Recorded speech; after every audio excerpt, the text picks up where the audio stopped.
Praise the Lord. ஆண்டவராக இயேசு கிறிஸ்துவின் நாமத்திலே உங்களை அன்போடு வாழ்த்துகிறேன். மீண்டும் ஒரு ஆசீர்வாதமான நாளுக்குள்ளே கர்த்தர் நம்மை கொண்டு வந்திருக்கிறார். கர்த்தருக்கு நன்றி சொல்வோம். இந்த நாளிலே கர்த்தருடைய வார்த்தை மத்தேயு எழுதின சுவிசேஷம் 28 அதிகாரம் 20 நான் உங்களுக்கு கட்டளையிட்ட யாவையும் அவர்கள் கைக்கொள்ளும்படி அவர்களுக்கு உபதேசம் பண்ணுங்கள். இதோ உலகத்தின் முடிவு பரியந்தம் சகல நாட்களிலும் நான் உங்களுடனே கூட இருக்கிறேன் என்றார்.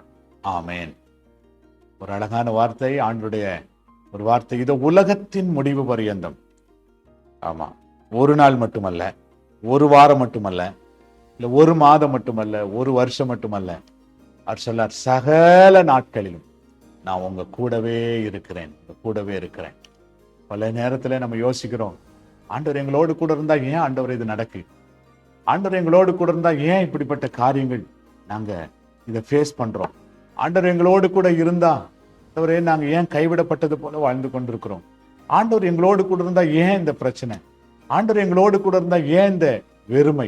ஆண்டவர் எங்களோடு கூட இருந்தா ஏன் தோல்வி? ஆண்டவர் எங்களோடு கூட இருந்தா ஏன் இப்படிப்பட்ட காரியங்கள்? நம்ம பல விதத்துல புலம்பிக் கொண்டிருக்கிறோம் இல்லையா? ஆண்டவர் சொல்லாரு, இதோ உலகத்தின் முடிவு பரியந்தம் சகல நாட்களிலும் நான் உங்க கூட தான் இருக்கிறேன். தேவ பிள்ளை சகோதரனே, ஆண்டவர் சொல்ல, நான் உன் கூட இருக்கிறேன்றார். சகோதரியே, நான் உன் கூட இருக்கிறேன்றார். அம்மா, உங்க கூட இருக்கிறேன்றார் கர்த்தர். நீங்க பயப்படாதீங்க, உலகத்தின் முடிவு பரியந்தம்.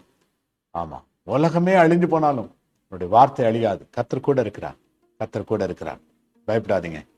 ஆண்டவருக்கு நன்றி சொல்லுங்க. நல்ல ஆண்டவரே, நாங்க நன்றியோடு ஜெபிக்கிறப்பா. உலகத்தின் முடிவு பரியந்தம் சகல நாட்களிலும் நான் உங்களோடு கூட இருக்கிறேன்னு சொன்ன எங்கள் ஆண்டவர், நீர் எங்களோடு கூட இருக்கிறதற்காக ஸ்தோத்திரம்.